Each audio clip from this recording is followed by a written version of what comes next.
সবাইকে, কেমন আছো তোমরা সবাই? আশা করি খুব ভালো আছো, আর আমিও খুব ভালো আছি। নয়নিকাস লাইফস্টাইলে তোমাদের আরও একবার ওয়েলকাম। আর আশা করি আগেও আমি ইন্ট্রো এইভাবেই দিতাম, যদিও অনেকদিন ভিডিও করা বন্ধ ছিল। আর তোমাদের বলেছিলাম এক্সামের পরে আমি ভিডিও আবার স্টার্ট করব, এক্সামের টাইমটা একটু বন্ধ রাখবো। এক্সাম শেষ হয়ে গেছে আমার মোটামুটি এখন, তো এখন একটু ফ্রি টাইম পেয়েছি, আবার ভিডিও স্টার্ট করে নিলাম। আমার যতদিন না প্রবলেম হচ্ছে বা কিছু না কাজ আসছে, আমি অলরেডি একটা শর্ট ভিডিও ইউটিউবে আপলোড করে দিয়েছি, যদিও এই ভিডিওটা তোমরা ওই ভিডিওটার পরেই দেখতে পাবে, সেটা তোমরা গিয়ে দেখে আসতে পারো।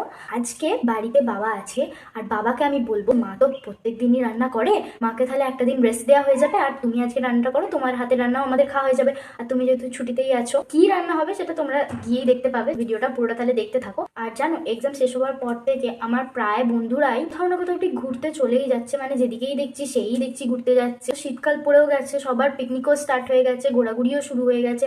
আমি বাবাকে কবে থেকে বলছি চলো চলো, তো কোনো গাইই করছে না আমার কথাতে, তো জানি না কবে যাবে। তবে হ্যাঁ, এই এক সপ্তাহ আগে মতো একটা কথা উঠেছিল কোথাও ঘুরতে যাওয়ার, নিজের কাছে এখন সাসপেন্স আছে কোথায় যাব না যাব। তবে জানলে তোমাদের অবশ্যই জানাবো, তোমাদের কাছে এটা একটু সাসপেন্সই থাক। আসলে এই ডিসেম্বর মাসটা ইয়ারের শেষ হয়, আবার জানুয়ারি মাসের স্টার্টিংটা সবকিছু শুরু হয়, অনেকটাই চাপ থাকে আমাদের, তো তার জন্যই হয়তো এখনটা কিছু করছে না। তবে দেখা যাক কি হয়। চলো আজকের ভিডিওটা পুরোটা দেখতে থাকো। আর তোমরা আমাকে অনেকেই চেনো, যারা চেনো না তাদেরকে বলে দিই, আমার নাম নয়নিকা, আর তোমরা এইভাবেই আমার পাশে থেকো। এখন আমি প্রথমে যাব স্নান করতে, তারপর পুজো করে নেব। পুজোটা কমপ্লিট করার পরে আমি রান্নার কাজে হাত লাগাবো। তো চলো ভিডিওটা শুরু করা যাক। কিছু তুলসী পাতা আর একটু মধু নিয়েছি, যেটা রোজ সকালেই আমি খাই, পুজো করার পর খেয়ে নেব। তো এখন প্লেটটা ধুয়ে সুন্দর মতো খাবারটা সাজিয়ে দিয়ে আগের দিনের ফুলগুলো তুলে নিয়ে নতুন ফুল দিয়ে দেবো। এখানে সব ধরনের ঠাকুরের মধ্যেও তোমরা গণেশ ঠাকুরটাও কিন্তু দেখতে পাবে। আর আমার মায়ের গণেশজি খুবই পছন্দের, যদি মেলায় হয় বা কোথাও দোকানে গেলে যদি কোনো গণেশের শোপিস দেখতে পায়, তাহলে আমার মা ঠিকই নিয়ে আসে। এরপরে ধূপটা দেখিয়ে তারপরে আমি চলে যাব একটু স্কিন কেয়ার করতে। স্কিন কেয়ার বলতে শুধু ফেসটাই আমাদের ক্লিন করলে হবে না, এর পাশাপাশি আমাদের বডিরও যত্ন নিতে হবে। শীতকাল এখন পড়েই গেছে, তো দেখবে সারা বছর না আমরা স্কিনের মধ্যে কিছু অ্যাপ্লাই করি, কিন্তু শীতকালে যদি না করি তাহলে স্কিনটা বড্ড রাফ হয়ে থাকে। আর আমি তো যথারীতি যত্ন নেওয়ার চেষ্টা করেই থাকি, আর তোমরাও কিন্তু টাইম পেলে করে নিও। এখন আমি ফেসটাকে ভালোভাবে ওয়াশ করে নিয়েছি একটা ফেস ওয়াশ দিয়ে, তারপরে মুখের মধ্যে এখন লাগিয়ে নিচ্ছে একটা টোনার আর একটা নর্মাল উইন্টার ময়শ্চারাইজার অ্যাপ্লাই করবো, আর কিছুই না। আর লিপ বাম দিয়ে নিলাম একটা, আর চোখের নিচে অ্যাপ্লাই করে নিচ্ছি একটু ভ্যাসলিন, যাতে না জায়গাটা শুকনো হয়ে যায়। তো এরপর আমি নিচে এসে জানতে পারলাম আজকে হবে রান্না চিলি চিকেন। তো তার জন্য বাবা এখানে পকোড়াগুলো ভেজে নিচ্ছে, আর আমি সমস্ত সবজিগুলো কাটবো, যেমন ক্যাপসিকাম, পেঁয়াজ, টমেটো, পেঁয়াজ কলি আর লঙ্কাগুলো সব কিছুই কেটে নেবো। আর মা এখানে রাইসটা বসিয়ে দিয়েছে।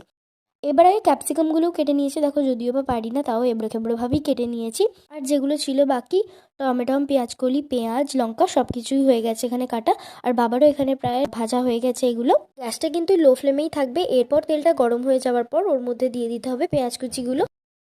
এবার এটা ভালোভাবে নেড়ে নেওয়ার পর এর মধ্যে দিয়ে দিতে হবে কেটে রাখা পেঁয়াজ কলিগুলো। এবার অনেকে পেঁয়াজ গাছও ইউজ করে, কিন্তু আমাদের কাছে ওটা অ্যাভেলেবেল ছিল না, তার কারণে আমরা পেঁয়াজ কলি ইউজ করেছি। তোমরা চাইলে গাছও দিতে পারো, অসুবিধা নেই। এরপরে এটাকে ভালোভাবে নেড়ে নিয়ে এর মধ্যে ক্যাপসিকামগুলো অ্যাড করে দিতে হবে। শীতকাল তো পড়েই গেছে, ডিসেম্বর শেষ হয়ে জানুয়ারিও শুরু হতে যায়। নতুন বছরের কার কি প্ল্যান আমাকে কিন্তু অবশ্যই জানিও কমেন্ট করে। আর এখন দেখো আমার বাবা দিচ্ছে আদা রসুনের পেস্টটা, কিন্তু এটা আগেই দিয়ে দেওয়া উচিত ছিল, ভুলে গেছিলো, তাই এখন অ্যাড করে নিয়েছে। এরপরে টমেটো কুচিগুলো দিয়ে দিতে হবে এর মধ্যে। এটা ভালোভাবে নেড়ে নেওয়ার পর এর মধ্যে দিতে হবে সামান্য একটু হলুদ, যেটা আমার বাবা অ্যাড করেছে। আর তোমরা চাইলে নাও করতে পারো, তবে আমার বাবা আমাকে বোঝাচ্ছিল যে হলুদ খাওয়া শরীরের পক্ষে কতটা ভালো। তারপরে লঙ্কা গুঁড়োটা দিয়ে নিয়ে এর মধ্যে গরম জল দিয়ে দিতে হবে, পরিমাণ মতো গরম জল যতটা দরকার সেই অনুযায়ী দিয়ে দিতে হবে। এটা খানিকক্ষণ রাখার পরে এর মধ্যে যে সসগুলো আছে, যেমন green chili sauce, tomato sauce, এগুলো ভালোভাবে অ্যাড করে নেড়ে নিতে হবে। যখন এটা একটু ফুটতে শুরু করেছে, তারপরেই ভেজে রাখা চিকেনগুলোও এখানে দিয়ে দিচ্ছে। এটাকে ভালোভাবে মিক্স করে নিতে হবে। আর এটা মিক্স করবার সময় আমার মনে পড়েছে যে আমি নুনটাই দিতে ভুলে গেছি, তো এখন নুনটাও অ্যাড করে নিল। ভালো করে মিক্স করে নেওয়ার পর এর মধ্যে দিয়ে নিতে হবে সোয়া সসটা। আর সোয়া সসটা দেওয়ার সঙ্গে সঙ্গেই কালারটা দেখো কিরম মিক্স হয়ে যাওয়ার পর চেঞ্জ হয়ে যাচ্ছে। কালারটাও যেমন সুন্দর হয়েছে, স্মেলটাও কিন্তু ওরকমই সুন্দর ছাড়ছিল। তো বাবাকে আমি বললাম আমার হাতে একটু দাও, আমি টেস্ট করে দেখি, তো আমাকে দিচ্ছিল। আর কিচ্ছু দেওয়ার নেই, এর মধ্যে চিলি চিকেন আমাদের রেডি হয়ে গেছে। আর মাও এখানে রাইসটা রেডি করে ফেলেছে। তো এখন আমি তাড়াতাড়ি একটা প্লেট নিয়ে খাওয়ার জন্য বসে গেলাম। খাওয়া দাওয়া হয়ে যাওয়ার পর আমি একটা লেবু খেতে বসেছিলাম।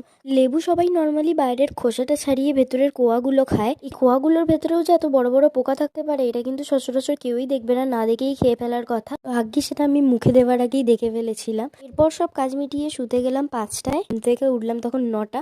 খুব খিদে পেয়ে গেছে, তাই রান্নাঘরে গিয়ে দেখছি মা কি করছে।